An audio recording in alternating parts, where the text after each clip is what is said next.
ngeen jëf mbokku téléspectateurs yi ñoom mbégte dellusiwaat ci seen émission yóbbalu askan wi ni ñu koy waxee nag saa su nekk yóbbalu askan wi tey nag mu fas yéene dalal ab kàngam koo xam ne nag duñu ko présenté mu di maanaam sunu gan di sunu wëlëre di lépp quand même muy di le Mamadou Lamine Diallo mi nga xam ne nag moom moo jiite coalition Tekki 2024. moom nag la ñu fas yéene dalal tey ci waxtaan wi nga xam ne moom moo di yóbbalu askan wi di émission boo xam ne nag dañ koy amal bés bu jot diggante ñetti waxtu bu weesoo fukki minute ak juróom jëm nag maanaam ñeenti waxtu maanaam nag dañ koy def diiru waxtu wala boog lu xaw a néew tuuti waxtu ma ci ànd ak ay borom xam-xam ñoo xam ne maanaam kenn dootu leen naatamle kenn dootu leen fu mu toll nii sax maanaam werante wala wax li nga xamante ne moo di seen xarañte ak seen yëngute ak seen pas-pas ak surtout li nga xamante ne defal nañ ko réew mi mu jëm ci pàcc bi nga xamante ne dañ ciy yëngatu kon nag mu di ki nga xamante ne moom moo di le doyen Kanouté laa koy ndax moom moo jiite quand même li nga xamante ne moo di SYCODEV Amadou Kanouté ñuy gërëm tamit ba tey tamit sunu grand frère tamit Cheikh Cissé mi nga xam ne moom mooy coordonnateur bi nga xam ne moom moo jiite tamit maanaam CNCR moom tamit ñu koy gërëm di ko sant bu baax di gërëm aussi Mamadou Lamine Diallo mi nga xam ne moom moo jiite coalition Tekki 2024 donc mbokk yi ñuy wax rek ne émission bi nag ñi ko porté moom moo di maanaam CRAFS nag moom mooy cadre de réflexion et d'action sur le foncier au Sénégal ak DITAES mi nga xam ne moom mooy dynamique pour la transition agroécologique au Sénégal ak ANEF mi nga xam ne tamit ñoom ñooy alliance nationale femmes et foncier ak JDSP mi nga xamante ne mooy di groupe dialogue politique et social ñu fas yéene nag interpeller candidats yi ci li nga xam ne moom moo di la gouvernance foncière ak la gouvernance sanitaire mu jëm ci également aussi la souveraineté sanitaire aussi dañ ci fas yéene waxtaan ak la souveraineté alimentaire ak nutritionnelle protection sociale yooyu yëpp daañu ci waxtaan mu jëm ci dialogue social tamit kon mbokk yi du ma def dara rek lu dul dalal kaddu gi wala boog dalal sunu gan jox kaddu gi ki nga xam ne nag moom moo di sunu gan di Mamadou Lamine Diallo président maa ngi lay nuyu. maa ngi lay fay Cheikh Diaby di nuyu suñu gan yi comme suñu kàngam yi naa ci dellu si tout à l'heure Kanouté SYCODEV Cissé CNCR. di leen sant di leen gërëm xam nga Sénégal suñuy wax réflexion sur politique publique daanaka naka la ñuy doxalee réew mi ñaari kër la mën a wax. benn bi mooy ministère des finances ñoom ñoo fa nekk di liggéey ak bàyyi PTF yi ku leen di représenté tey mooy Amadou Ba. candidat loolu moo fi nekk sinon ONG yi ñoom ñooy réfléchir sur les politiques publiques loolu moo fi nekk. sinon parti politique yi en général bàyyi nañu loolu la fi nekk keroog moo demee fële dajeeg ñoom waa société civile loolu laa leen wax donc ñun xam naa loolu waatee ki xam nañ loolu kon fas yéene nañu liggéey ak ñoom dans leur domaine de spécialisation ñoom ñoo ci réfléchir sinon c'est au ministère des finances loolu bon on sait ce que les PTF pensent donc ñun yàgg nañ liggéey ak ñoom xam nañ ko donc alternative ñu jógee foofu di leen baal wax tamit di baal wax auditeurs yëpp ñu déglu ñu ngi ci weeru koor di leen baal wax tamit yàlla nangu suñu koor ni ñëpp. allahumma amiin amiin yaa rabbi Diallo mooy peut-être indi benn précision rek. xam nga sànq nag lapsus dafay am ndax maa ngi naan Cheikh Cissé ne dama doon waxanteeg démb ko tudd Cheikh Cissé mais El Hadj Thierno Cissé la mi nga xam ne nag moom mooy coordonnateur cellule d'appui yi fële nga xamante ne moo di ca CNCR. kon nag lu ñu tax a jóg moom moo di maanaam xool yéen candidats yi yan mesures ngeen fas yéene jël ci li nga xamante ne moo di seen préoccupation yi wa ilaa bu fekkee aussi jëlu leen ay mesures ci seen préoccupation yi est-ce que fas yéene ngeen ko prendre en considération une fois maanaam ñu jox leen bopp réew mi kon dañuy jox kàddu gi suñu doyen ki nga xam moo di Amadou Kanouté mi nga xam mooy directeur exécutif SYCODEV doyen nuyu naa la bàyyi naa la kàddu gi. maa ngi lay fay Cheikh di la sant te du nuyu suñu gan gi wëllëre mais surtout bëgg sant ci lay xam ne jël na ko ci temps daal di ne damay ñëw toog waxtaan ak waa société civile loolu fi mu ne jafe na ñu am ko ci candidat yi parce que ñoom ñëpp a ngi daw moom fexe na ba am un moment boo xam ne daf ñu ko consacré loolu ñu ngi la ciy sant bu baax jërëjëf Cheikh. jërëjëf Kanouté ba tey ñuy gërëm di sant bu baax kii nga xamante ne tamit moom moo di El Hadj Thierno Cissé mi nga xamante moom mooy coordonnateur cellule d'appui technique fii fële ca CNCR kon El Hadj yow tamit ñu ngi lay nuyu di la gërëm di la sant bu baax. waaw salaamaaleykum Serigne Cheikh maa ngi lay ziar bu baax di ziar sama doyen Kanouté di ziar aussi le président Mamadou Lamine Diallo di ko sant moom it bu baax ci teewaayam di nuyu ñi nga xam ne yëpp ñu ngi ñuy déglu ci biir réew mi particulièrement les leaders paysans yi nga xam ne ñoom ñoo constitué le leadership du CNCR waaw di balu àq également ci koor gi di ñaan ñu yeggali ko ci jàmm élection yi également ñu jublu yàlla mbay ñu ci ndam ñu ñëpp muy njëriñu réew mi. jërëjëf Cissé kon ma bëggoon ñu tàmbali ak waxtaan bi maanaam ci li nga xamante ne moo jëm ci wàllum gouvernance foncière d'abord balaa ñoo dem ci gouvernance sanitaire mais dama bëggoon bàyyee kàddu gi doyen Kanouté moom du ñàkk am na ay réflexions yoo xamante ne bëgg na ko yeggee ki nga xam ne moo di candidat bi doyen vous avez la parole. jërëjëf waxtaan bi niñ ko lalee noonu def naa ni jaar na yoon bu ñu waxtaanee ci gouvernance foncière dinañu xuus ci yeneen domaine yoo xam ne ñun société civile daf ñu yitteel mu yitteel ñu parce que nag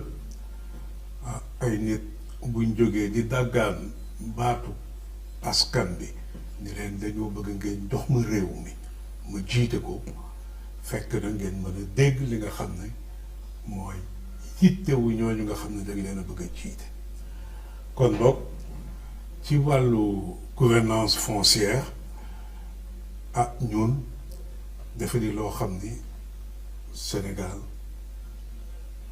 jaxasoo na suuf si ay problème yu bëri mi ngi ci ba nga xam ni dina doon baax ki nga xam ne suba bu yàlla defee ñu jël réew mi teg ko sa loxo problème yii ñuy dégg ci affaire suuf yépp ak digg xëccoo diggante ay nit ak i nit xëccoo diggante ay nit ay béykat ak ay investisseur xëccoo diggante état ak ay béykat wala yeneen forme d'acteur yooyu yëpp noo ko gisee noo yaakaaree ne buñ la joxee réew mi di nga mën a fexe ba suuf si daal di dal mu doon loo xam ni ñëpp dañ ciy jëriñu plutôt que mu ñuy féewale.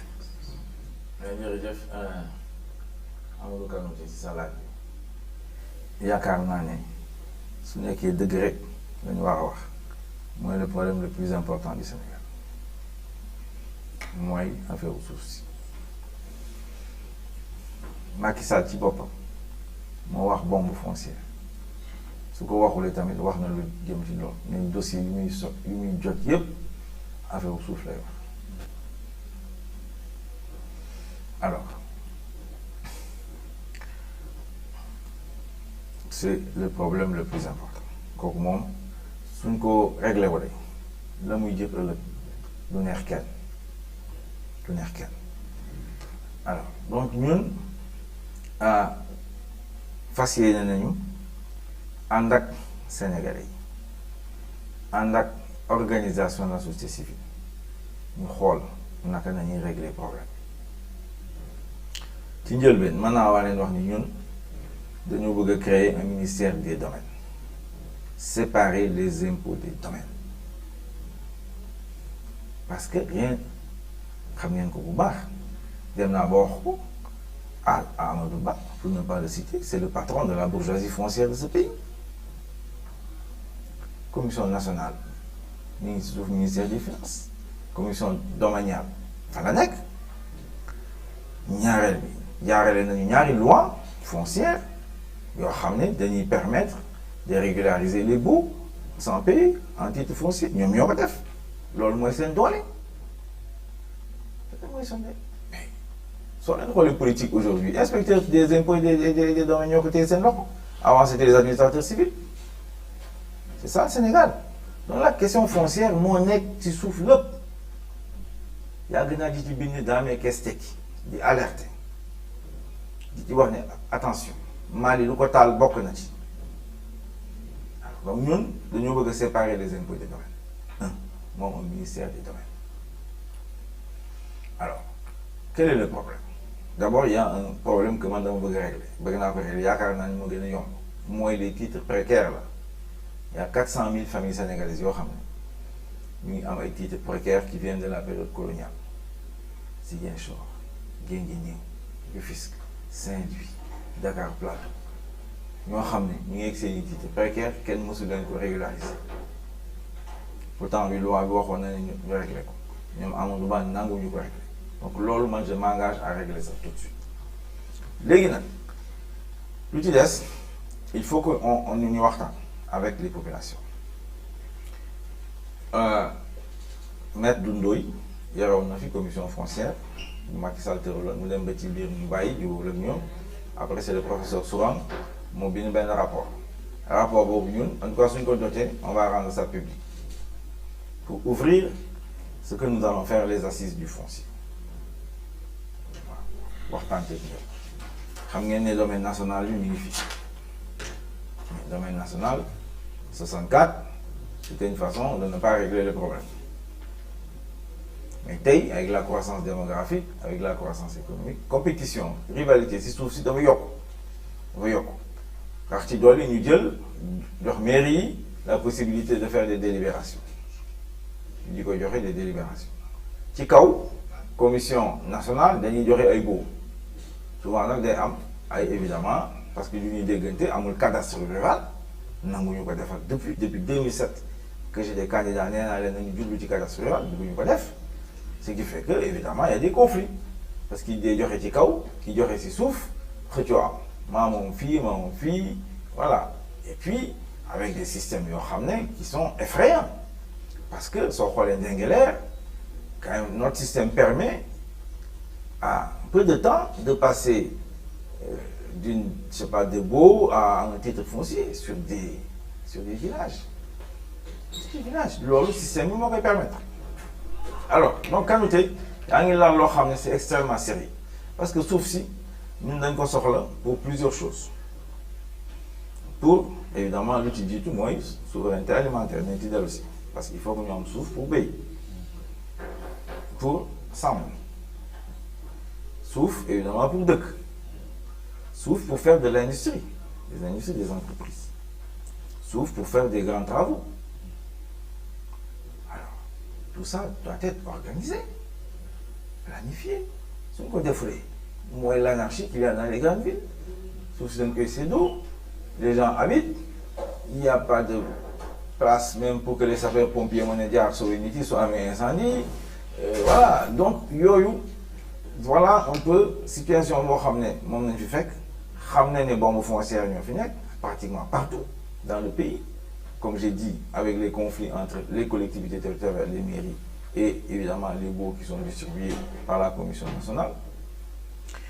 je parle pas des villages légaux Ouakam Yoff dañuy révolté wu ils ont des problèmes avec le foncier parce que des fois effectivement quand par le passé l'État dit j'ai des travaux d'utilité publique damay def aéroport Léopold Sédar Senghor jënd ko ci seen maam à un prix mais en tout cas parce que on doit faire des travaux d'utilité publique léegi yooyu su jeexee comme aéroport Léopold Sédar Senghor suuf si ku ko moom état bi du point de vue des taxes man fay naa ba pare woon naa ko donc mën naa ci joxe ay baux caisse de dépôt et de consignation c'est de l'éco yu mel noonu wala jaay ko léegi yi ne non ñun ñii ñoo ci war a jiitu parce que dañ leen ko joxoon pour des travaux d'utilité publique léegi soo leen ko jëlee di ko séddoo seen biir ñu dañ ci war a am conflit yooyu moo fi am donc moo jàpp naa ne ñun en tout cas lu ñu bëgg a def mooy créer un ministère de domaine ça je ne négocie pas ça c'est clair deuxièmement on sort le rapport Sourang on met les assises du foncier on discute on voit comment on va réformer le système comment on va réformer les lois qu'il faudra abroger les 2 lois d'Amadou Ba là, qui sont qu'il a monté quand il a été directeur général des impôts et des domaines. C'est ça qui lui a permis d'être puissant et de vouloir prendre le pays. Il ne faut pas qu'on se dise la vérité, c'est ça la vérité. Donc, yoyu, et qu'on discute, il y a l'accès des femmes. Ça, c'est un problème dans ce pays. Parce qu'on dit que la terre appartient à la famille. Famille, c'est d'eau, il y a les jeunes couples dem naa ba wax ni ñun bëgg nañu parce que ñun dañu bëgg a réorganiser Sénégal en pôle régional de développement et ça c'est inévitable donc ko defulee vous allez avoir Dakar avec une grosse tête comme ça 80 à 90% de l'économie mais même soo ci yokkee Mbour parce que comme l'aéroport est là-bas plus ou moins bon tu pourras avoir cette zone-là ça va être 90% du PIB si on laisse les Amadou Ba et les autres continuer dans cette direction. mais man président dégg naa am ñu ne est-ce que quand même pour créer la solution wala trouver la solution est-ce que gënul état bi jël def titre foncier suuf yëpp moom ko wala. mooy nationalisation des terres. waaw. Bon, xam nga loolu il y a des pays qui le font, en fait c'est les pays socialistes. Ça c'est une des armes de l'économie socialiste. Quand on dit l'économie socialiste dans l'Union soviétique, révolution, l'État nationalise les terres. Ou bien la Libye, Kadhafi a fait ça. Bon, Sénégal, ku leen da koy def day wax lu la neex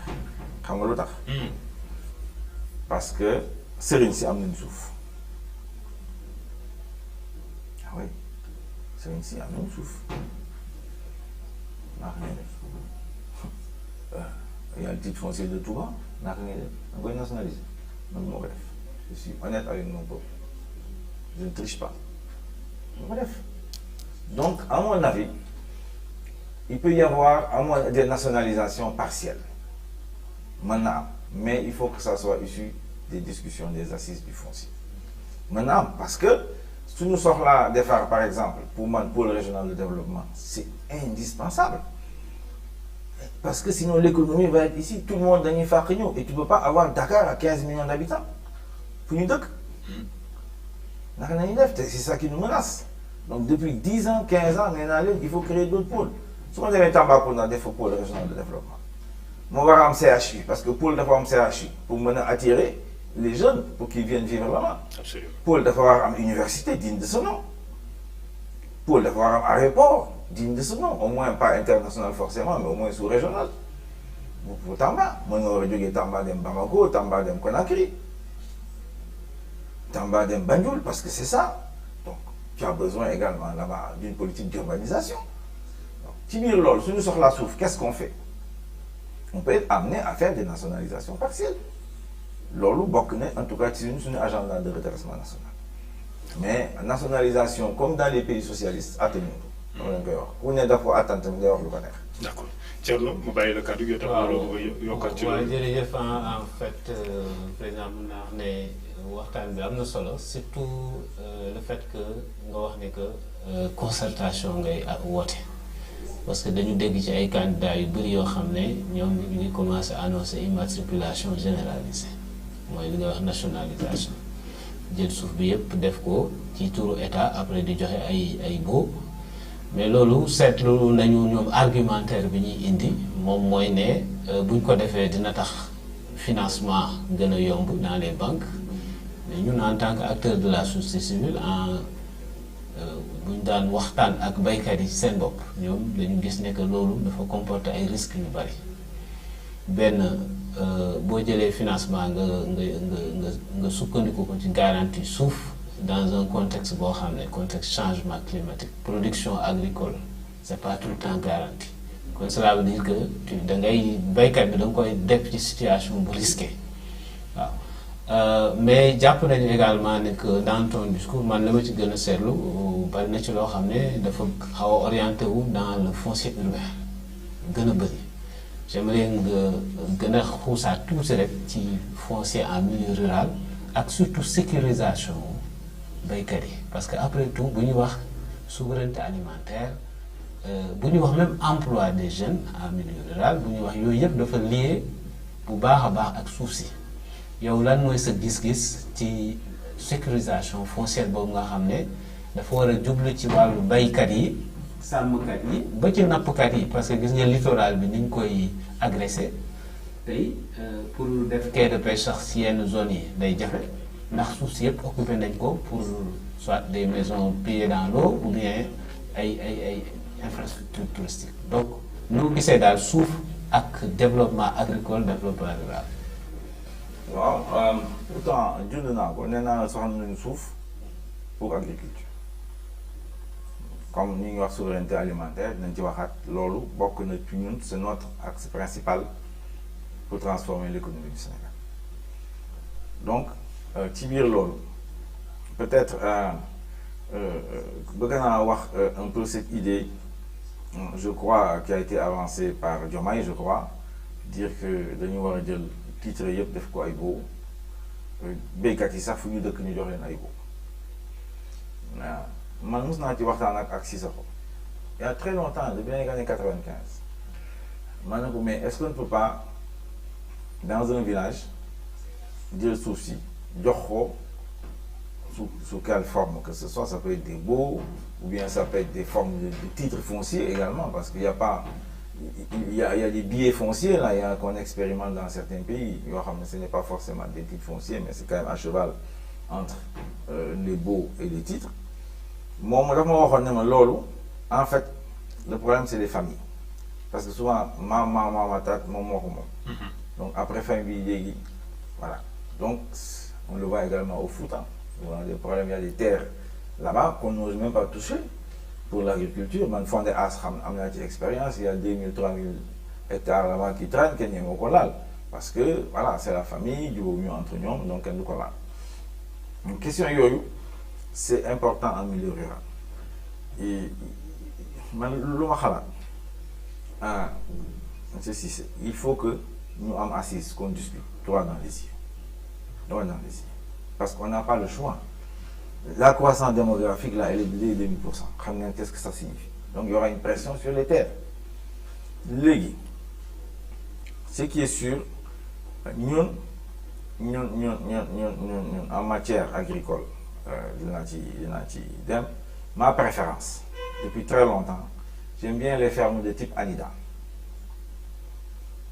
Parce que j'ai vu en Inde,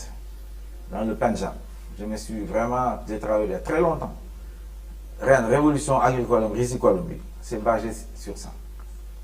Les fermes rurales du Punjab. Ou sur 3-4 hectares, quelqu'un qui a la terre, etc. On lui amène le forage, l'eau, etc. Et hop. Donc, Anida, il a commencé à expérimenter. Je vais aller visiter.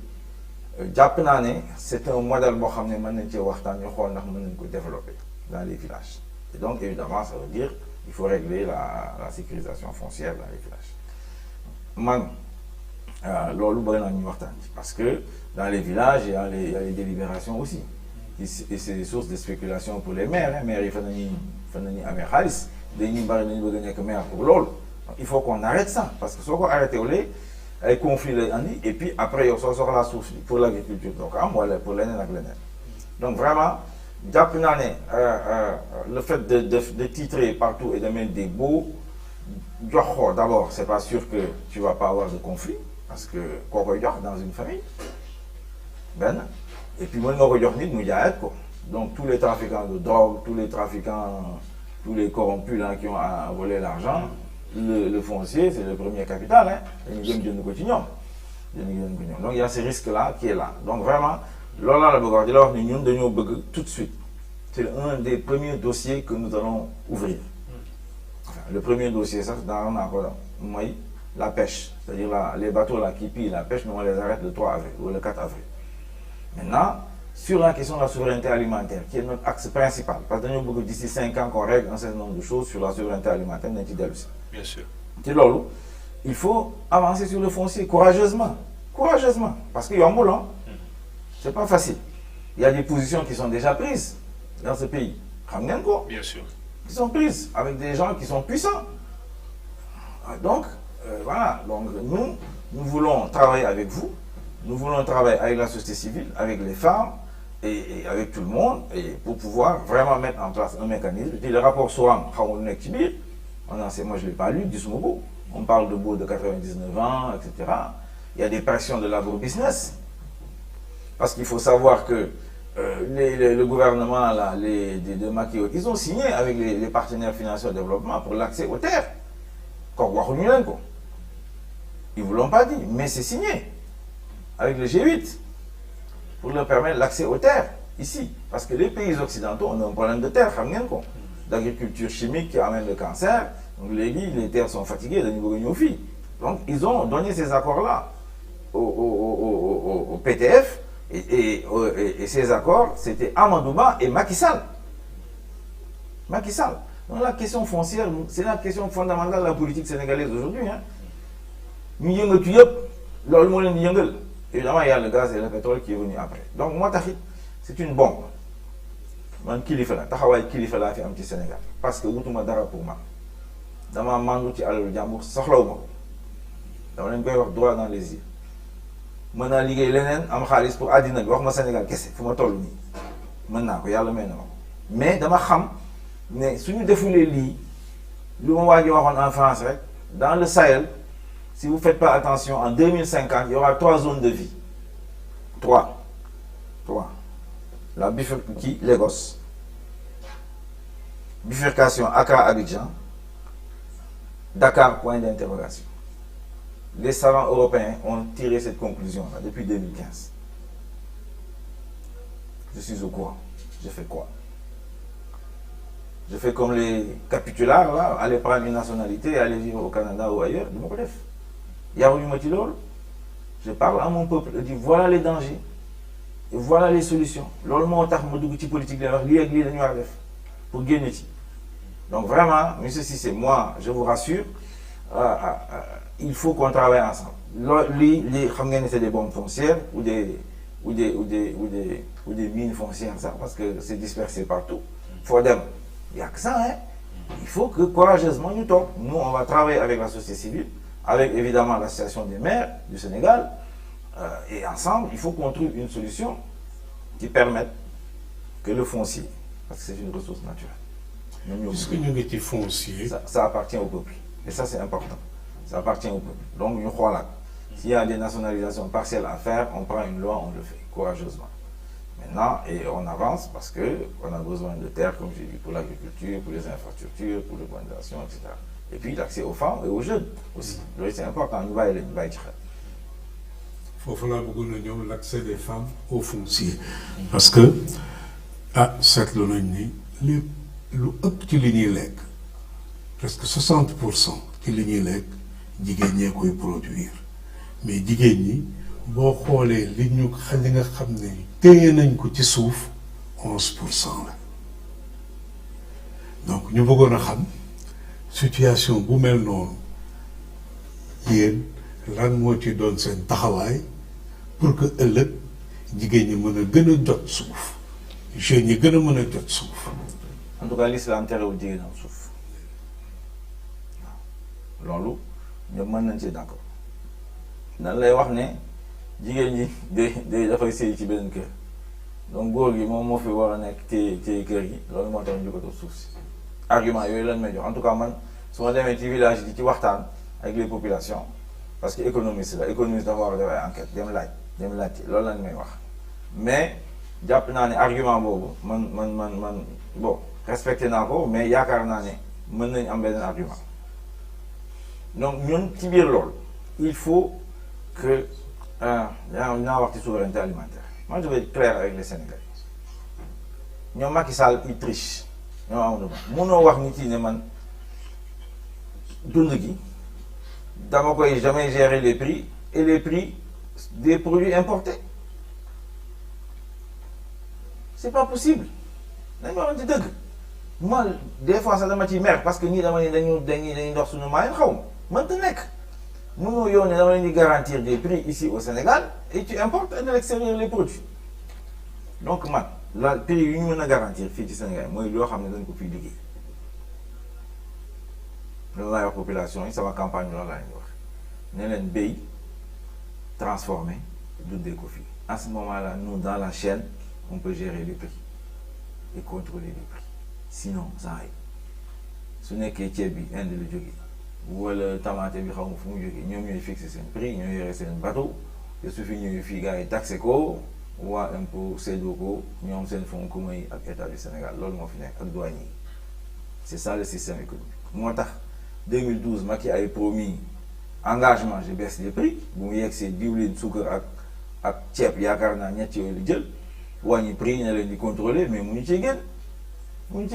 malgré qu'également ñu ngi bay ceeb dans la vallée également parce que waxoon nañu on est vers l'autosuffisance alimentaire depuis 2017. mais boobu léegi gisuñu dara xam naa ci dañuy glisser waale sur la souveraineté alimentaire. également c'est pas sérieux parce que ñoom si seen bopp bu ñu ñoo wax exactement ñaata la ñuy produire soo leen laajee ñun la vallée produit tant et puis le reste là c'est dans des casiers qu'on a dans des bas-fonds là un peu partout en Casamance ou ailleurs xam nga naka dañ koy mesurer mais lu wóor lu wóor mooy on importe 1 million de tonnes de riz chaque année te day yokku loolu moom au moins c'est sûr. dellu si ci béy ci souveraineté alimentaire donc man lu ñu bëgg. lu jëm ci ceeb suukar tamaate diwlin pomme de terre soble foño mouton de tabaski jën ak ndox yii il nous faut en 5 ans régler ces problèmes au Sénégal 5 ans on va mettre les ressources qu'il faut pour ça fii nañ koy defaree ñu di engagement boobu lañ jël loolu la ñuy woy ñun souveraineté alimentaire pour l'instant ces produits là je les lim naa 10 il y en a peut-être 11 ou 12 am na yu ma mën a fàtte peut-être dans l'énumération mais c'est ça que nous voulons faire avec les paysans sénégalais avec les éleveurs sénégalais ak sàmmkat yi et les entreprises des filières agroalimentaires avec les syndicats de paysans avec les associations paysannes ci loolu laa leen di woo mais leen nañ ci jub parce que gis nañ ni ci Covid bi bu mu amee jaaxle woon nañ à un moment donné nee na ceeb du am parce que bateau yi dawatul oui on a frôlé la catastrophe bon finalement yàlla dimbali nañu newuñu ci situation boobu mais loolu ça peut se répéter donc ñun c'est ça qu'on veut faire vraiment quand on parle des filières agroalimentaires on a identifié un certain nombre de produits yu may wax nii yu ma lim nii c'est peut-être un peu plus détaillé dans notre programme dans l'agenda redressement national je cite de mémoire yii nañu bëgg a jub wax ak les femmes transformatrices waaw xam nga loolu ñoom dañoo bokk ci secteur informel moo tax évidemment leur développement est difficile ñun bëgg naa mettre en place une banque populaire des secteurs informels parce que l'économie elle est dualiste dans ce pays il faut ñu nangu ko 2003 bind naa ko démontré naa ko kenn weddiwuma le Sénégal un lion économique le ministère des Finances des banques là ne s'occupe pas des secteurs informels toppatoo ko ce secteur moderne géré avec les partenaires financiers au développement loolu moo fi nekk léegi mbëkk nañu mur bi xale yi ñu ngi xaw ci biir géej gi amuñu liggéey alors je vous dis changeons de modèle économique c'est ça je vous appelle tous les Sénégalais changeons de modèle économique kan ci candidat yi du leen ko wax parce que xamuñu ko du seen yoon changeons et donc comment on va le changer on sait faire même l'huile d'arachide au nom de quoi Amadou Ba il a signé avec le Fonds monétaire qu'ils vont fermer les huileries oui il voulait pas vous le dire mais c'est vrai avec le Fonds monétaire international mais je suis pas d'accord on sait faire de l'huile d'arachide quand même on va revenir au pacte colonial Kanoté bay gerte jox ko chinois yi avant dañ doon bay di ko yóbbul français yi on sait faire de l'huile d'arachide Sénégalais yi ñoo fay liggéey am nañu xam-xam bi il faut 100 milliards 110 milliards peut-être pour réhabiliter les usines nañ ko def xale yi am liggéey régions yi commencé di dund Kaolack di dund Diourbel di dund Ziguinchor di dund voilà ce que je vous propose et c'est très concret et c'est faisable ñu ñëpp suñ ci àndee ñu d'accord ci mouton de tabaski quand même département de Linguère man vérifié na commune bu nekk mën nañu créer des situations ñu ñuy génnee mouton de tabaski 700 000 par an on sait la période quand même c'est pas des choses compliquées nañ ci jublu ñu bàyyi tàppale ñu bàyyi caaxaan ñu bàyyi parparloo nañ ci jublu on n'a pas le choix hein moi je vous dis droit dans les yeux si nous ne le faisons pas ce que les Européens m'ont dit là ça va arriver ce sera le chaos dans le Sahel et des parties du Sénégal voilà parce que nous ne sommes pas seuls au monde yàlla ñoo leen avertir fii si mën ngeen ko vérifier secrétaire d'État américain ñoo ne fii dans un discours moo ne l'Afrique va tracer la trajectoire économique du monde dans les prochaines décennies wax na ko wax na waxu ko waaw mu ñëw ba fi wax leen ko loolu mooy lan c'est pas un avertissement on va vous laisser seul tracer la trajectoire économique du monde mais attends quand même on n'est pas naïf c'est un avertissement yeewu leen parce que l'Afrique les jeunes sont ici ñoo xam nañ ko on a une démographie les ressources naturelles suuf si mi ngi fi waxtaan nañ ci terres rares yi ñu ngi fi terres rares yi moo yore portable yeeg yooyu uranium pour les nucléaires ça va encore exister quelque temps et cetera donc ñoom xam nañ ko planifier nañ ko ñu ngi ñëw nañ fi déjà donc ci biir loolu ñun suñu wareef ñun ni ñooy élite politique ne dañoo bëgg a diriger Sénégal loolu dafa war a leer suñu bopp donc franchement souveraineté alimentaire on est engagé à fond là-dessus c'est vraiment notre premier axe de la réforme de l'économie sénégalaise de l'industrialisation ci biir loolu nag nañu liggéey ñëpp les femmes transformatrices dañu war a yéeg mu nekk ay PME PMI. Voilà, mettre en place une banque populaire de 50 milliards, c'est dans nos cordes. Hein. Dans le guerre d'air, là, c'est 15 milliards, ça ne sert à rien. Ils font des prêts politiques après. Mais écoute, le Sénégal a les moyens aujourd'hui. Surtout qu'on va avoir en année pleine 700 milliards de gaz et de pétrole. Écoute, créer une grosse banque sérieuse, populaire, contrôlée par les acteurs.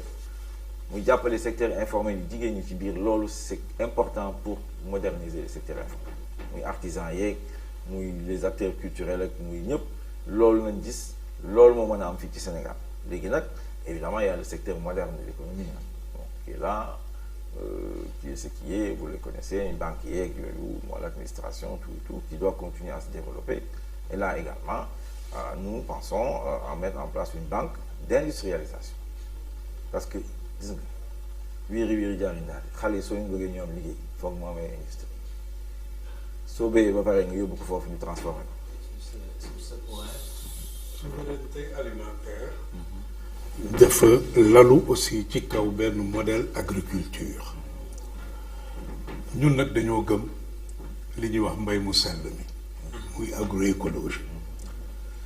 xamuñu yow ak waa tekki lan mooy seen gis-gis ci modèle agricole bi nga xam ne moo fi nekk léegi. Comparé avec modèle alternatif boobu nga xam ne ñun moom la ñuy promouvoir muy agroécologie. yeneen question yooyu mën a yóbbaale. parce que souveraineté alimentaire comme ni nga ko décrire mun nañu wax ne cëslaayu développement wu réew mi la bu dee vraiment am nañu une vision holistique. boo xam ne parce que ci biiram li sama doyen wax nan la ñuy gën a aaree. alam gi mu ngi ci nan la ñuy mën a liggéey dund boo xam ne dund bu sell lay doon waaye ci biir souveraineté alimentaire aussi en termes de stratégie war nañu mën a xool culturellement aussi ban alimentation moo adapté ak ñun parce que bu ñuy définir la souveraineté alimentaire l'adaptation aussi du point de vue culturel daf ci nekk ñu bëri dañ koy fàtte dañu yaakaar ne rek bay dund la mais ci sunu cosaan la ñuy dundee Fuuta ak la ñuy dundee Casamance wute na te réalité milieu bi ak li nga xam ne moom la milieu bi di produire moo koy indi beneen aspect boo xam ne aussi jàpp nañ ne ci souveraineté alimentaire pour ñu yegg fa il faut nécessairement sànq wax nañu maa ngi ñëwaat ci baykat yi parce que baykat yi tey ñoom ñoo yor cëslaayu agriculture Sénégal même si ñu ngi def ay tentatives de développement d'agrobusiness mais agriculture réew mi baykat yi ñoo ko yor mais souvent bu ñuy wax bay dañuy focaliser wu sur l'activité et on oublie l'acteur et pourtant en 2004 il y a eu une loi qu'on a appelée la loi d'orientation agro-sylvo-pastorale ci loi boobu dañu waxoon ne dinañu reconnaître les métiers de l'agriculture parce que tey nii il y a eu beaucoup d'interventions mais xamuñu kan mooy kan c'est-à-dire au Sénégal xamaguñu kan mooy baykat kan mooy sàmmkat kan mooy on les a pas identifiés on n'a pas reconnu leur métier beneen lu mu waroon mën a jur moom mooy au-delà de cette reconnaissance de la personne l'exploitation familiale bi nga xam ne moom mooy l'instrument c'est comme une entreprise la loi avait prévu aussi que dañ ko war a jox un statut boobu boobaa doon na sax régler la question du foncier aussi parce que xam nga tout à l'heure ñu doon wax foncier bi nu ñu koy gérer comment mais quand on a un statut pour la famille de l'exploitation familiale xam nga affectation bi ça peut être fait directement au nom de l'affectation yeneen dimension yu am solo aussi nekk ci moom mooy cette reconnaissance des métiers cette statut de l'exploitation permettait aussi d'avancer vers li ñuy wax la protection sociale parce que liggéey bu mu mënti doon ki koy liggéey dafa war a am nu ñu ko aaree yooyu yëpp muy ay dimension yoo xam ne mun nañ ko lier ak souveraineté alimentaire la question de la jeunesse dañuy wax naan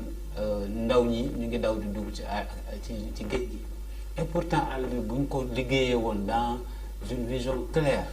et stratégique bu ñuy yóbbu ci souveraineté alimentaire mun na nekk source d'emploi bu bëri boo xam ne pour ndaw ñi la donc lii yëpp daal yow ci sa programme nan nga ko gisee pour nu mun yegg ci souveraineté alimentaire boo xam ne dina bénéficier à tout le monde mais aussi dinañu protéger dans le cadre de vraiment politique boo xam ne c'est lié au développement de l'agriculture. waaw d'abord pour ma mën ko fàtte wax rek ne lu ñuy béy du ne c'est important pour la santé publique parce que ñun jàpp nañ ne santé publique ñaari yëf moo ñu ci dimbalee lu ñuy lekk ak sport mën nañu ko gisee moo tax on va réhabiliter le sport énormément dans notre agenda de redressement à l'école et partout donc lu ñuy lekk c'est important loolu mu bëgg la ci rassurer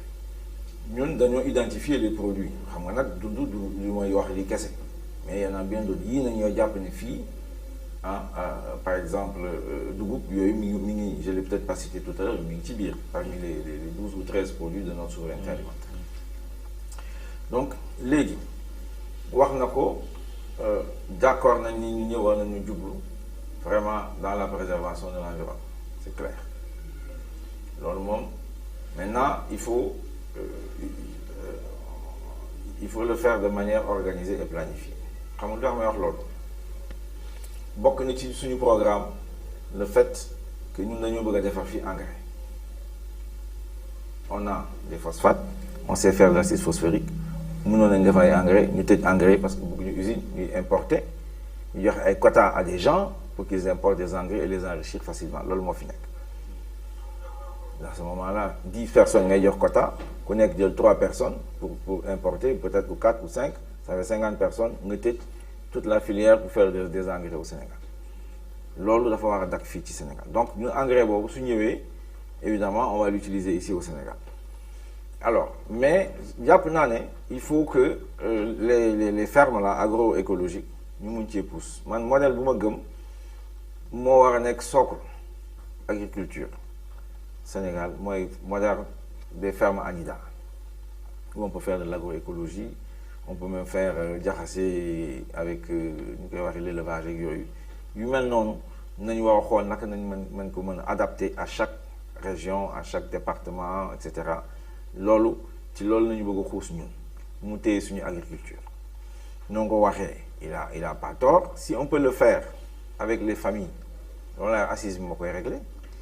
parce que bon Cicéron m'avait averti là-dedans Cicéron vous le connaissez c'est un peu le pape de l'organisation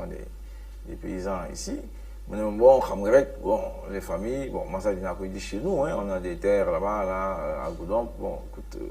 ou à Sédhiou et cetera donc c'est compliqué si tu prends depuis l'arrière-grand-père ça devient difficile bon mais par exemple Dakar Plateau toutes les maisons là qui sont un peu là en ruine lu koy andi mooy loolu on a ces problèmes là d'héritage et de partage après d'ailleurs pour ça moi j'ai une idée comment on va faire pour pouvoir accélérer ce genre de situation on ne peut pas laisser des maisons en ruine pendant 100 ans il faudrait donc qu'on ait des mécanismes pour permettre à l'État d'intervenir pourtant en protégeant les intérêts évidemment des héritiers donc di wax rek ne je suis sensible à ça à l'agroécologie comment faire pour produire sans engrais chimiques muy wax ji avec des méthodes qui sont aujourd'hui qui nous préservent des effets négatifs sur l'environnement et sur la santé publique. D'ailleurs, je glisse un des éléments novateurs de notre programme d'industrialisation. Moi, je vais engager le Sénégal dans la médecine des plantes. C'est la médecine du futur. Nous allons répertorier toutes les plantes Sénégal, Gambie, suñ ko mënee jëlee ñu andi ko fi am une grande bibliothèque financement de l'État. On a une analyse minéralogique tout une grande banque de données végétales loolu laa bëgg xale yi ñu leen ci former ñu ci liggéey suba parce que c'est la médecine du futur il faut que ñu téye ko suñu loxo dès maintenant ñu commencé ci liggéey loolu bokk na c'est une des filières industrialisantes du Sénégal alors donc vraiment pour dire que la préoccupation environnementale elle est là domaine public maritime wax nga ko évidemment c'est les ponts du régime hein ñoom ñoo séddoo domaine public maritime xam nañ ko sur Dakar il reste que 5 kilomètres bon ils ont décidé de faire là des travaux d'aménagement de 18 milliards confiés à des Marocains xaw ma bon le reste c'est entre eux hein c'est souvent il y en a beaucoup qui sont en politique d'ailleurs voilà donc loolu ñun dinañ ci jublu parce que c'est pas normal le domaine public maritime c'est des constructions qui sont précaires normalement c'est ce que dit la loi donc loolu voilà man daal loolu laa la bëgg a wax di la rassurer ne nous voulons agrobusiness, parce qu'il faut mon wax ci duma ci daw, pour nous ça doit être résiduel. Waxuma ne du am, mais ça doit être résiduel. Le socle, c'est vraiment la paysannerie sénégalaise. Moom nañu war a jàppale teel ko tànk moom naa leen moi c'est le modèle du Pendjab, je l'ai vu, je l'ai étudié, mu ngi ko vérifier. Ouais. Et l'Inde, après 67, la famine, ñoom Myrdal dañu bind Asian Drama, xam nga ko kanute, Hopeless India, India bokkutul. Mais ils ont la révolution agricole, rizicole, dans le Pendjab. Aujourd'hui, l'Inde a une économie plus importante que la puissance colonisatrice, l'Angleterre, la Grande-Bretagne. Donc c'est possible. C'est possible. Il faut que nous gëm suñu bopp. Déggoo, waxtaan ba déggoo, surtout ci affaire suuf. Ça va nous éviter des conflits. tey may wax suñu mbokku téléspectateurs yi ne man du ma poser question tey samay consultant ñuy poser question ki nga xamante ne moo di candidat bi man dama fee nekk juste rek pour modérer waaye comme lu duuf ci nag li moo xajul ci cin li te waxtu bi daf ñu xoj te moom malgré son emploi de temps très chargé il a tenu quand même à nous accorder cet entretien télévisé moo tax ma bëggoon ñu naan comme duñ la may lépp nga jël lépp ma bëggoon ñu xaabaabal man wala boog ma bëggoon ñu xuus rapidement ci yeneen poñ ndax gis nañ ne ba ñu tàmbalee ba léegi te lu ñu desee bëreetul taxaw nañ ci mbay mi ndax am na solo ndax mbay mi également ci la lépp nekk c'est à la base de tout wax nañ ci souveraineté alimentaire ma bëggoon tamit ñu wax ci benn mbir ndax balaa ngaa bay wala balaa ngaa mën a lekk bu baax faw nga wër kon wér-gu-yaram lu am solo la xanaa damay bàyyi soit Kanouté doyen moom te mu indi ay kàddu ci li nga xam moo di la sécurité sanitaire wala la souveraineté sanitaire par rapport à ce point. D'accord. waaw. dañu am benn problème Sénégal mooy ne faju dala ci bedd bi loolu lay njëkk a wax accueil bi nit ñaa ngi koy jooytu njëg yi nit ñaa ngi koy jooytu qualité bi nit ñaa ngi koy jooytu couverture bi nit ñaa ngi koy jooytu donte il y a eu des avancées ci lu mel ni que couverture maladie universelle dafa am loo xam ne ba léegi moo xool nit ñi mooy boo xoolee fi nga xam ne fa la nit ñi gën a faju mooy poste de santé centre de santé boo jëlee li ñuy wax pyramide sanitaire bi foofu la nit ñi gën a bëri mais dañu seetlu ne liñ fay def ci xaalis ci suñuy koppar lu ndaw la 15% la ci état di investir te nag lu mel ne que les maladies yi nga xam dañ koy dëkkaale MNT maladie non transmissible mais dafay nekk ci yow di diabète hypertension maladie du cœur cancer jàngoro yooyu nga xam ne dafay rey 45% des personnes dans ce pays xaalis bu bëri la laaj 235 milliards par année moom la ñuy dépenser ci maladie yooyu te 235 milliards yooyu ñu gis ne 2/3 yi maanaam ñetti pàcc yoo ci jël ñaar ñi patient bi ak ménage yi ñu ñoo koy fay ñu ne nag loolu métti na donc ñuy laaj képp koo xam ne danga bëgg jël réew mi diriger ko yow bés boo toogee naka ngay def pour oyofalal paj mi nit ñi wéer ko nag ci d'abord suñu propre ñàkk suñu alal ci biir réew parce que dañoo seetlu ne loolu ñu ñuy wax les maladies infectieuses ak SRMDIA santé de la mère de l'enfant ainsi de suite dañ ko féetale daanaka dénk ko ñi nga xam ne waa bitim réew lañu xam nga nag lii di lekk liñ doon wax mais aussi lii di wér-gu-yaram kenn mënu ko tayle kenn mënu ko jox keneen looloo tax ñu bëggoon a xam tey nu ñu xoolee affaire paj nga xam ne lu ci bëri ménage bi moo koy fay mu diis dëgg ci ñun état bi di ci def lu ndaw naka ngeen yaakaaree ni yéen loolu mun ngeen ko changer bés bu yàlla defoon ngeen toog jërëjëf na may ma tuuti rek parce que tontu ma ko loi d'orientation sylvo-pastorale bu mu wax. d'accord jàpp naa ne loi bu am solo mais ci sama xam-xam décret d'application yi xaw ma ndax génnee nañ ko en tout cas mise en œuvre bi leerul c'est-à-dire bu ko vérifier daal leerul mais ñun war nañu toogaat ñu xool ko parce que quand même il y a de très bonnes idées là-dedans ak bonnes initiatives yoo xam ne war nañ ci jublu lu jëm sax ci protection ñun sociale ñun jàpp nañ ne effectivement dañu bëgg a yaatal les bourses familiales de Macky Sall dugal ci biir nee na jigéen yoo xam ne dañoo am njaboot te am jëkkër ak ñu am handicap sévère mais aussi retraités des secteurs informels parce que fii retraités yi bon secteur public secteur privé moderne ñoom ñoo am pension donte lu ndaw la ñun sax bëgg na yokk pension yi on a dit on va le faire sur 5 ans de 50%. Mais ñeneen ñi ñoo xam ne amuñu pension dañ leen war a dugal fenn te bëgg na leen dugal ci biir loolu l'orientation donc qui des bourses familiales on va créer un programme naataange et cetera qui va être lié à ça léegi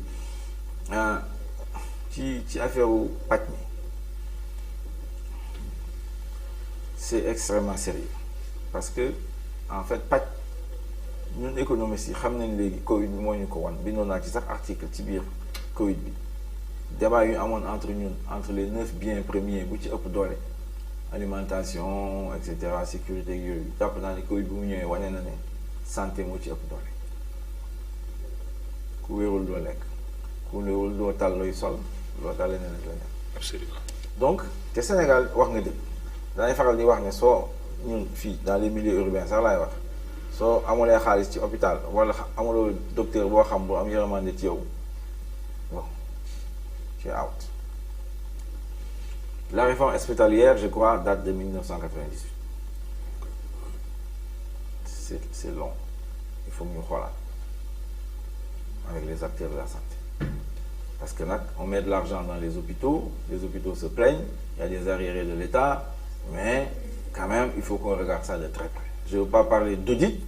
pour ne pas effrayer les gens, mais enfin, quand même, il faut qu'on regarde les mécanismes de financement des hôpitaux. Parce que selon les infos que nous avons, l'État met 15% de son budget dans les hôpitaux. Alors qu'on à ce que je sache, pour respecter les normes de l'UMOA. Je ne sais pas, je pose une question. Waaw loolu la ñu wax bon maintenant est-ce qu'il faut vérifier parce que xam nga la façon dont on comptabilise tout ça mais dama wax rek ne. Waaw c'est sûr que bon l'État a fait des efforts. Moi quand je m'occupais des questions budgétaires dans les années 90 on est parti de 8% etc. Mais on s'est toujours demandé bon comment tout cela est géré. Donc dama wax donc ñun il faut qu'on voit le problème du financement des hôpitaux. Parce que nous nous continuons avec un système où l'État accumule des arriérés intérieurs. Aujourd'hui, Moussa Faba, il est à 1500 milliards d'arriérés intérieurs. L'argent que l'État doit aux hôpitaux, aux universités, aux entreprises du BTP, etc. Donc, l'ol finek. Donc, l'ol faut que nous regardions. Ça, c'est lié à l'hôpital. Nous avons un CHU dans chaque pôle de régional développement. Donc, nous, on va changer radicalement de vision dans le domaine des hôpitaux de haut niveau. Léegi nag wax nga CMU c'est une bonne initiative mais comme vous savez c'est mal financé c'est pas généralisé etc. Donc yooyu il faut que ñu xoolaat ko bu baax jàpp naa ne lu am solo la war nañ ci liggéey maintenant nag il y a un peu comme affaire bu pyramide la man daal je suis pour qu'on fasse les choses de manière planifiée et organisée ñan ñoo war a am poste de santé ban niveau la war a am ak naka lañ koy financer ñan ñoo war a am centre de santé ban niveau la am ñan ñoo war a am évidemment case de santé que ça soit clair et on va à mon avis codifier ça mu leer ci bopp ku nekk ñu xam lan da nga war a am de la part de l'État. Maintenant il y a ces maladies dont tu parles qui sont évidemment diabète ay tension insuffisance rénale qui sont des maladies qui sont là, qui viennent de notre mauvaise alimentation. Absolument. Voilà. Bon, nous on est là-dedans en plein. Bon, maintenant il faut préserver les générations futures. Moi, dans mon élève, l'UNIB, et c'est important. Qualité du monde, ça culturellement, avec les endroits, yoyu, faut que nous xoolaat ko suñu béy dund dans la souveraineté alimentaire. Surtout mbay mu sell bi am na solo quand même. Mbay mu sell bi. Fogno dafa war a dugg suñu alimentation Fogno moo tax ma cité ko c'est mieux Fogno il faut que ñu dugg suñu alimentation parce que ñëpp xam nañu en fait est-ce que c'est pas le Fogno qui est plus adapté aux négro-africains comme ça hein parce que am na ku ma wax sëñ Moustapha Saliou sax moom ko mos a wax mu ne ma gis nga yàlla fu mu la bàyyi rek loolu fu mu la bàyyi ci suuf ci àddina bi looy dundee mi ngi sabat ak lu lay faj yëpp. ak lu lay faj donc et bon voilà donc loolu kenn wax le blé est adapté aux Européens le riz aux Asiatiques et le mil sorgho aux Africains bon je sais pas si c'est vrai hein, parce que tout le monde dit aventureux mais quand même il y a peut-être une part de vérité nañu jublu ci loolu maintenant bëgg naa dans l'identification des produits dont j'ai parlé ñu waxtaan ci c'est pas fermé mais on tient parce que mënoo engagé wu ne je vais contrôler les prix des produits que tu vas importer yooyu yëfu caaxaan ñoom Amadou Ba ñooy def loolu ak ñoom Macky Sall que ça soit clair oui moomu loo leen commandé wu leen lu la neex nañu def d'ailleurs temps yële Inde waxoon nañ du kii day bàyyi exporter ceeb déggal ngeen histoire boobu l'Inde avait décidé de ne plus exporter du riz il y a à peu près 1 an c'était la panique générale ici au Sénégal panique générale donc nañ ci bàyyi xel loolu et donc vraiment man je suis d'accord avec toi la réforme hospitalière elle est centrale chez nous d'ailleurs le pilier 1 de l'ARN bu ñu waxee ci affaire jikko yi parce que aussi Sénégal suñu patriotisme dafa descend le courage patriotique fii sooy dugg ci àll bi wax ak jeunes yi jàngaluñ leen ko sëriñ si sax dama leen koy wax ne leen xubul wataan mi nal iman yàlla yoon sala wax na ko mais soo leen ñu waxee lu iman Sénégal duñ ko ci boole ne la di nga julli di nga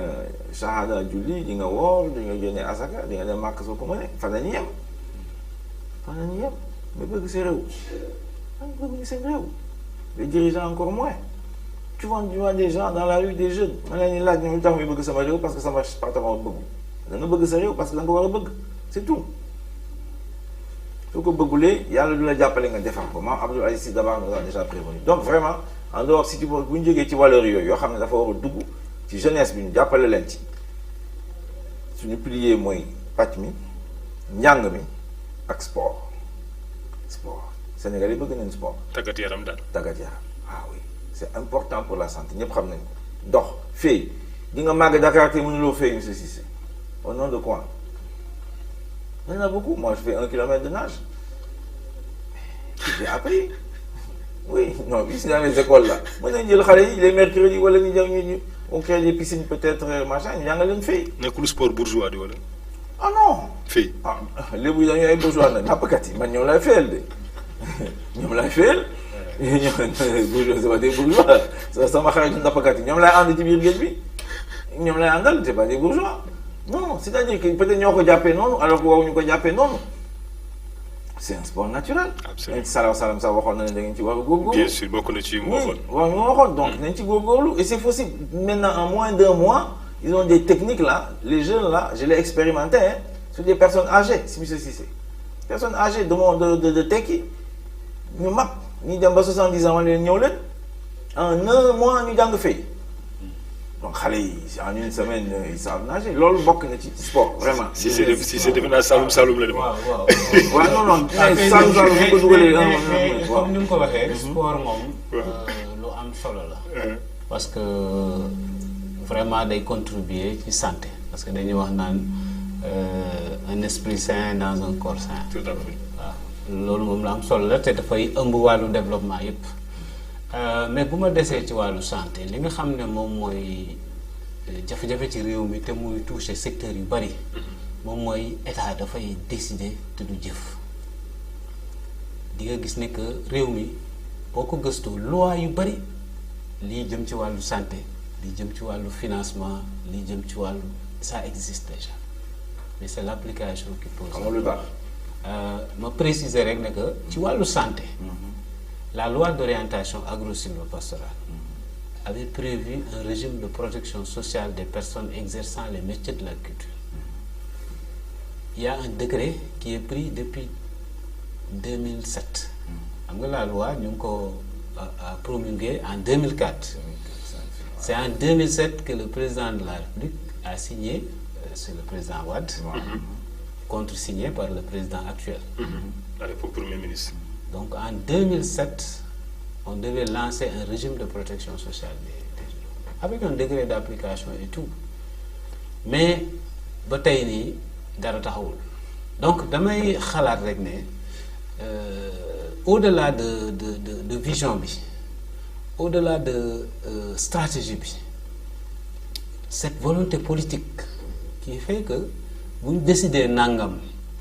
ñu taxaw ci niñ ci war a taxawee xam également les sources de finance, parce que réew mi dañuy am ay financement yu bëri yoo xam ne efficacité bi ak effet bi day des dañu fi romb li nga xam ne décider nañ ko waxtaan ko ak loolu mu féete boor ñu dem di expérimenter autre chose. Donc yow boo jëlee nguur gi nan nga ci fas yéene taxaw li nga xam ne décider nañ ko ensemble ñu mën ko di ko jëfe. naa waaw xam nga sànq sax maa ngi jégalu yaa ngi doon wax sax maa ngi doon waaj a coupé dina wax lu tax mais c'est bon que ma bàyyi la nga terminer parce que gën na leer sa mbokk d'abord il y a un problème souvent de compétence dans l'exécution parce que gars yi ay nomination politique yaa ma neex nañu def c'est la réalité loolu dafa war a tax xam nga nee naa leen man dama bëgg wàññi les pouvoirs du président de la République la muy nommé c'est trop gis ngeen da ngay politique nekk ci par thème di parlo même soo xamulee dara soo mënulee dara ñu jox la ay postes de responsabilité ce qui fait que ñu nekk ci suuf duñu liggéey loolu c'est un vrai problème te loolu man ay anciens ministres de Senghor de Abdou Diouf de Abdoulaye Wade ñoo ma ko wax mais on a souvent des problèmes d'exécution de capacité rek kese ñaareel bi mooy l'indépendance vis-à-vis du Fonds monétaire et des PTF parce que dans le fond ñoom Amadou Ba ñi ak ñoom Moussa Faba ñoom Macky Sall un peu PTF suñu demee ba validé wuñu ko amatuñu moyen marge de manœuvre c'est ça amatuñu marge de manœuvre dañ koy teg foofu donc lu jot la loi d'orientation sylvo-pastorale bokk na ci loolu loo xam ne effectivement bon on met ça sur le boisseau parce que bon les autres ne sont pas contents te comme ñoom ils dépendent même idéologiquement des PTF psychologiquement même des PTF loolu am na wax da am parce que loolu lay wax moom man discuter naa ak moom quand il était ministre des Finances je l'ai challengé sur des choses mais effectivement amul benn autonomie de pensée Macky Sall sax moo ko tane amul benn autonomie de pensée vis-à-vis des PTF voilà donc moi comme xam naa PTF yi je les connais bien xam naa pourquoi ñuy def lii ñuy def la lu ma tegal rek xam naa fu mu jógee on va pas les affronter tout de suite brutalement mënuñu ko attanuñu ko il faut donner 300 milliards de décaissement par an dans le budget de l'État c'est ça la réalité c'est pourquoi ils les tiennent donc mënoo yeewu suba ne da nga leen di football amul sens moo tax ñu bëgg loolu di wax anti-système ak et cetera dañoo xamul nu muy doxee moo tax man je propose d'avancer progressivement de manière planifiée moo tax par exemple protection sociale booy wax noonu ma jàpp ne mën nañu ubbi les bourses familiales comme ñëpp ànd nañ ci bien que ñoom dañ ko politiser mais mën nañ ko réformer à l'intérieur de ça pour pouvoir boole ci ñu ci war a boole. Maintenant reconnaître les métiers de l'agriculture je suis entièrement d'accord avec toi kooku moom je pense suñu defee les assises sur les fonciers war nañ ci mën a génn identifier leen xam naka nañu avancer ci loolu comme par exemple les métiers des secteurs informels. secteur informel artisanat yi rek la ñuy wax mais les mécaniciens naan qui sont les plus doués du pays saa yoo paane dans un village am na ku la ñoo réparer sa oto ñooy réparer oto les grands professeurs de médecine dañoo fi am monsieur Kanouté wax ñooñu nag bokk nañ ci réew mi xam nga njàng bi on a un problème xam naa il faut qu'on accepte njàng mi ñetti pàcc la l'école de la République ñoom c'est lii là qui parle bien français xam nga ñooñu fa leen jógee mais daara yi ñu ngi fi les daara sont en train de monter li ngay gis ne léegi ñu jógee ci daara yi dañoo bëgg nekk président de la République alors que les lois sont écrites en français c'est un vrai problème on peut pas fermer les yeux là-dessus mais école de la République c'est 3 millions et demi lay jël daara yi moins d'1 million et le reste nag il y a 3 millions de Sénégalais qui flottent kenn toppatoo leen ñoom ngay gis ci manifestation yi tuddee seen bopp ay gësël mais ñooñu dañu war a bokk ci Sénégal dañu war a bokk ci République bi dañu war a bokk ci citoyenneté pourtant on les côtoie ñooñu réparé suñu oto suñu panne ak yeneen ñun nag dañoo bëgg lancer un programme d'apprentissage massif bu ngeen génne 100 milliards ñu jàppale leen en 6 mois ku jël benn mécanicien mën a former ci mécanique en tout cas mu mën cee structurer un peu jàngal ko luy République jàngal ko luy respect de l'environnement éducation citoyenne aussi loolu mooy programme phare ñun bu ñu bëgg a lancer dans l'éducation qui est nouveau ici parce que ñooñu ils sont nombreux ils vont être de plus en plus nombreux et nag suñu amulee benn repère dans la République ça va aller dans tous les sens et c'est un vrai danger pour la République c'est un vrai danger pour la citoyenneté manifestation yi soo leen xoolee bu baax ñu bari ñu ngi ci biir gëmuñu université xamuñu luy Cheikh Anta Diop xamuñu université faculté de droit et cetera donc ñooñu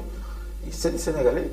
souvent jàng nañ ci daara yi ñu génn jàng nañ ci école d'art yi ñu génn mais ñooñu il faut qu'on s'en occupe sérieusement partout au Sénégal de Goudiri à Saint-Louis de Matam à Oussouye loolu moom bëggoon naa ko ci yokk mu xam ne ñun ñoo ko fiy wax fii ñu war tekki am njëriñ. léegi ma bëggoon ñu jeex avec le dialogue social comme xam naa waxtaan moo ko tënk fu mu toll nii. waaw xam nga dañoo sumb wax ci protection sociale. waaw mu doon loo xam ni defe naa ni kenn umpalewul naka la ko société civile jëlee. te muy dëgg it. parce que nag société civile d'abord mooy fexe ba ñi nga xam ne dañoo néew doole ñu seet ñu leen di aare ñu seet ñu def daal ba ñoom it dañuy gis seen bopp ci réew mi mu am ci nag benn catégorie boo xam ne ça nous tient particulièrement à cœur mooy xale yiy jàng sànq yaa ngi wax daara yaa ngi wax école ñun ñu gëm ni boo bëggee yemale ñëpp fexeel ba au moins ñi nga xam ne dañuy jàngi bu ñuy jàngi ñu mën a am loo xam ne dañ koy lekk mu doon lekk bu sell lekk boo xam ne qualité la pour que ñu mën a jàng correctement ñu koy woowee ay cantines scolaires waaye ñun nag def nañu gëstu bu ndaw daal di gis ne fi mu ne li ñuy dugal ci cantine scolaire daanaka tekkiwul dara seet nañ ni diggante 2017 ak 2022 budget wu ministère de l'éducation nationale donte mi ngi yéeg budget bi nga xam ne dañ koy jël ci biir budget wu ministère de l'éducation nationale féetale ko cantine scolaire moom mi ngi wàcc jóge ci 0,23 tey daal di nekk 0,1 waaw xam nga loolu yemale mënul am foofu sa doom xëy na yow sa loxo jot na sa gannaaw bu demee nekki ba suur daal di ñëw toog jàng kooku dina mën a déglu maître bi man sama doom bu fekkee sama loxo jotul sama gannaaw dina dox 3 kilomètres daal di ñëw yendu ca école ba du mën a déglu li nga xam ne moom la ñu ne nag bëggoon nañu xam képp koo xam ne mooy toog fii ëllëg naka lay changer loolu ba nga xam ne suñuy doom dañ leen di yemale au moins bu ñuy jàngi ñu mën a àndandoo daa dootoo xàmmee kan moo ci doomu ministre dootoo xàmmee kan moo ci doomu béykat ñoom ñaar ñëpp bu ñëwee dina fekk mu am loo xam ne mi ngi seen biir ñu mën a toog jàng concentré wu ci jàng bi xamuñu loolu yow lu ci sa xalaat. waaw loolu moom lu am solo jublu ci école publique yi nañu waxal parce que école privée yi ça c'est autre chose ngeen may ma parce que Sénégal ak man mu ñuy déggee dialogue moo wute jot naa ci am ay histoire à un moment donné parce que man dialogue pour man moo français la noonu laa koy déggee mais Sénégal yi ne waxtaan man dama jàpp ni ñaari façon waxtaan moo mën a am waxtaan ak ñoo xam ne xam nañu mbir moom lay woy concertation waxtaan boo xam ne ñëpp la concerné moom lañuy woy consultation moo tax saa yu ñu ma wooyee dialogue par le président Macky Sall du ma xam mooy lan parce que dama fay gis ñoo xam ne ci sujet bu ñu war a discuter jàpp naa ne waxuma ne amuñu ci xam-xam mais en tout cas du ñoon nañu reconnaître comme ñoo ci war a mën a wax confusion boobu dama bëgg mu leer suñu bopp man du ma wootee dialogue damay wootee concertation sur les assises du foncier sur les assises de la diaspora ñu ci am xam-xam ñëpp nangu leen ko ñoom ñooy toog ñu waxtaan ak ñun bés bu ñu waree def consultation ñu xool naka nañ koy yaatalee l'avis des populations ou des régions ou des communes noonu laa bëgg liggéey dama bëgg mu leer ma leer ci bopp Sénégalais loolu laa xam pour man loolu mooy organisation loolu mooy efficacité léegi nag d'abord man dama jàpp ne lu jëm ci armée police cantine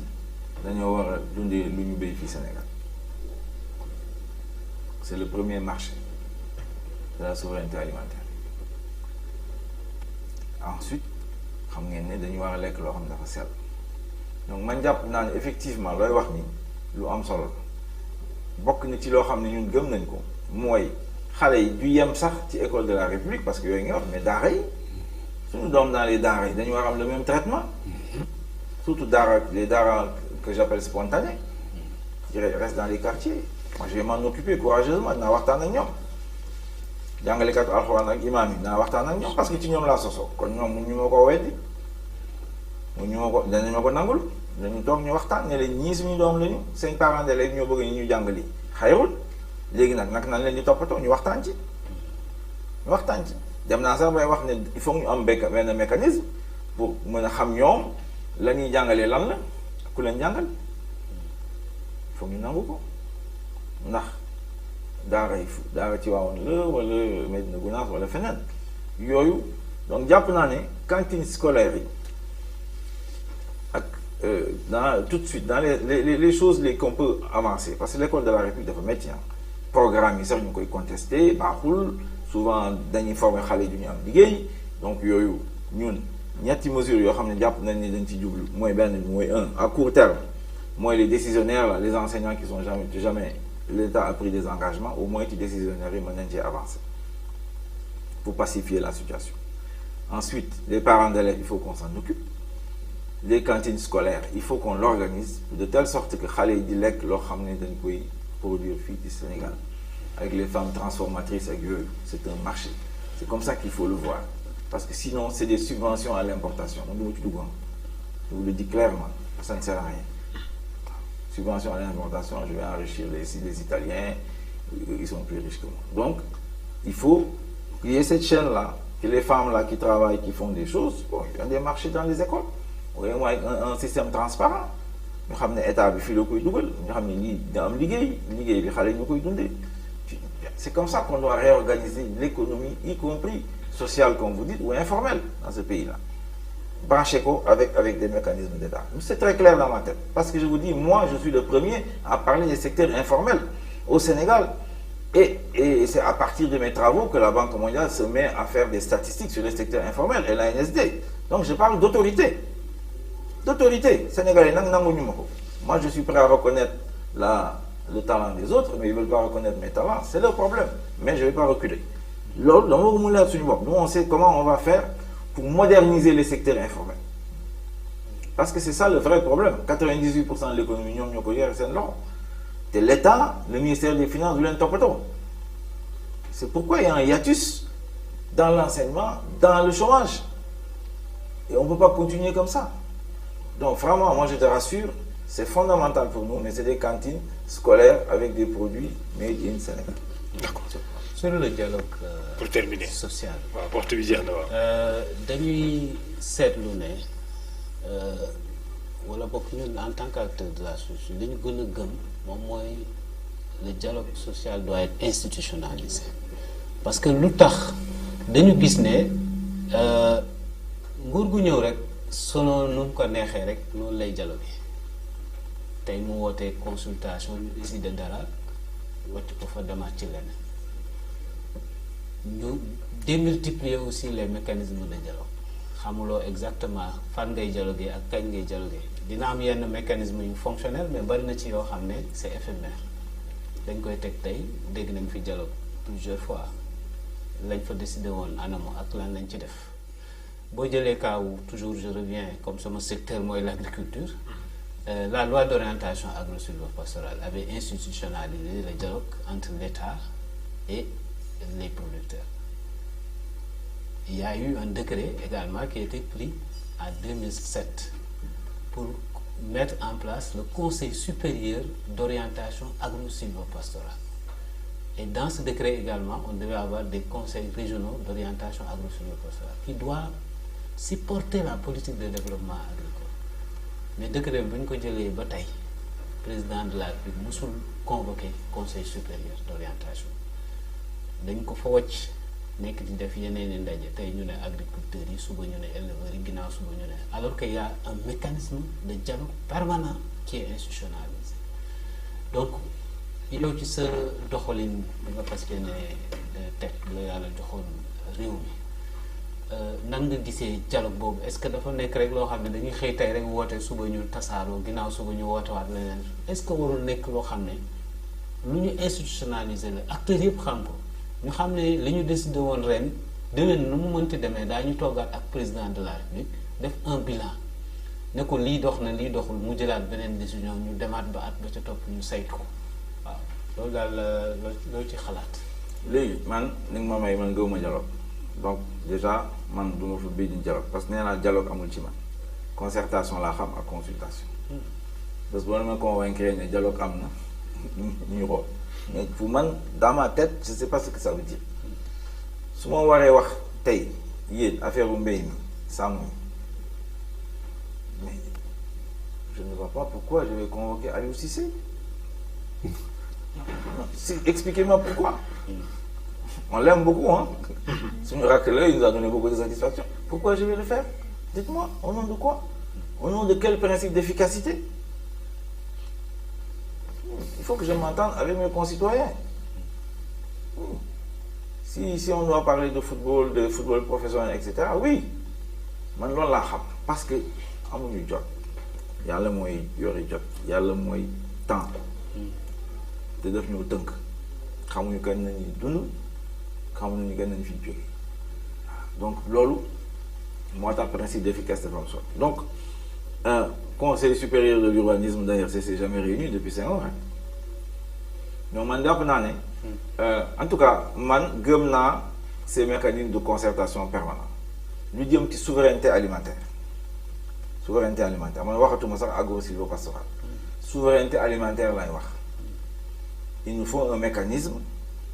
de concertation permanente pour ajuster ceeb bi su doxul ñu xam lu tax les riziers ñoom mënu ñoo fay seeni bor pourquoi il y a des contraintes là-bas par exemple dina dégg ñuy wax j'ai même Saliou Sam sa bis benn article muy wax ne y a un problème de main-d'œuvre parce que suñu béyee nu mu tudda ci contre saison duñu amati main-d'œuvre pour du béy hivernage yooyu yëpp mais il faut un endroit où ñu mën a toog waxtaan ci yooyu mën ko régler donc maintenant ce que je vous promets c'est une concertation permanente soo leen bëggee ñu institutionnaliser sur la souveraineté alimentaire kooku moom voilà j'y crois il faut qu'on le fasse mais également sur l'urbanisme l'aménagement du territoire les pôles régionaux de développement également sur la santé on est en train de voir en tout cas mais ñaar yi moom wóor na suñu bopp loolu moom les gens de la coalition Tekki 2024 ànd nañ ci loolu kooku moom je te rassure nous allons mettre ça en place parce que yii la ñu gëm souveraineté alimentaire pour régional développement lii mooy permettre Sénégal dugg ci industrialisation andi ay usines xale yi liggéey y a pas d'autre choix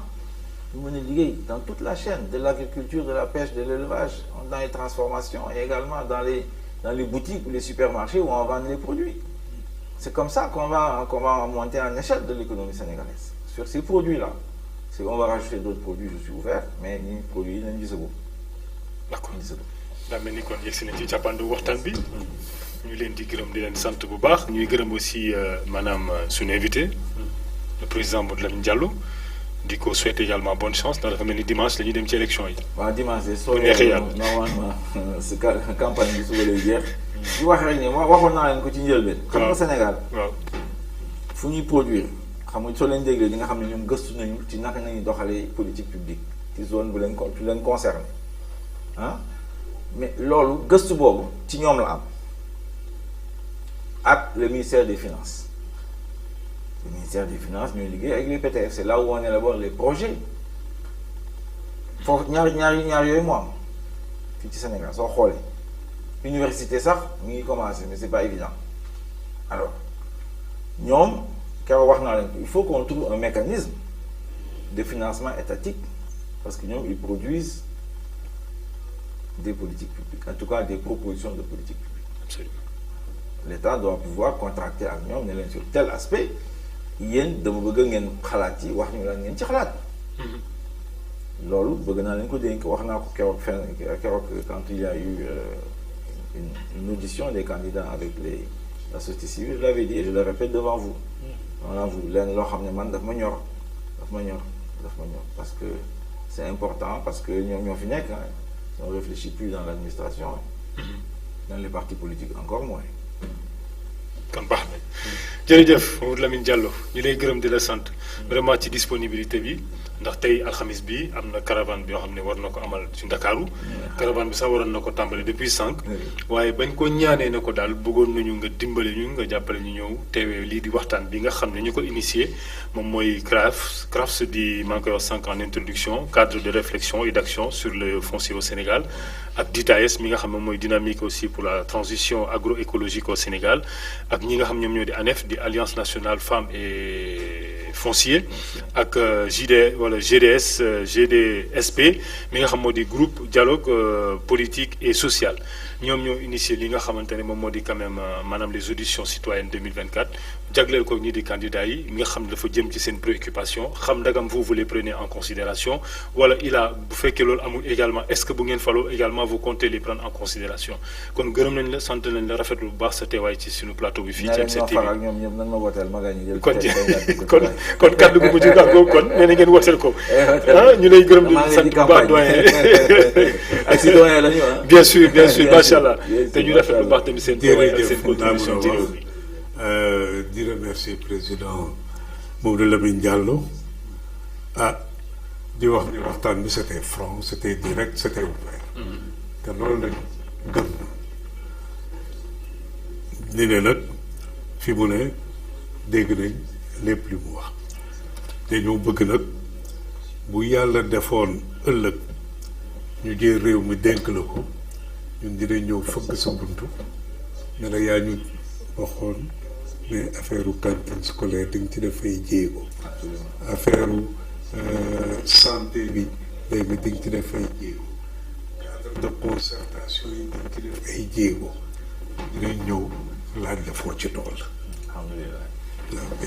kon ñu lay gërëm di sant bu baax doyen Amadou Kanouté mi nga xam moom mooy directeur exécutif SYCODEV ba tey ci waxtaan bi ñuy gërëm tamit ki nga xam moo di El Hadji Thierno Cissé mi nga xam mooy coordinateur cellule d'appui et technique bu CNCR kontaan nañu loolu ci sa teewaay ci plateau bi. jërëjëf ñuy santaat bu baax président di ko ñaanal en tout cas lu muy wut bu dee lu ko jikk yàlla na ko yomb. amiin di rafetlu aussi li mu xalaat ci wàllu collaboration société civile à état. loolu dafa am solo état bi du mesurer sax l'importance du rôle de la société civile xamuñu sax combien de milliards combien d'efforts en termes de formation d'amélioration des conditions amul sax évaluation bu koy mesurer donc contractualisation boobu wala ce partenariat boo xam ne day permettre l'État de soutenir comme ça se fait en Europe dans les pays développés c'est ce qui se passe bu ko defee état nag mën a reculer wu rester sur son rôle régalien bàyyi ay acteurs yoo xam ne ils ont la maîtrise de certains secteurs ñu dimbali ko ci développement donc xalaat boobu xalaat bu rafet la peut-être que ci moom lañ ko déggee mais ñu ngi koy déy ñeneen ñëpp ku ci yàlla suturaal ba nga nekk président de la jërëjëf merci beaucoup oui j'ai le droit dans les yeux. tout à fait kenn tënku ma. déedéet kenn tënku waaw moom non mën naa ko def. jërëjëf lu tënk moom doo ko def. déedéet parce que da ngay bëgg imposer ñoom seen gis-gis. man c'est très sérieux lu ma leen di wax nii c'est très sérieux si on n'a pas de dirigeants libres on va jamais se développer.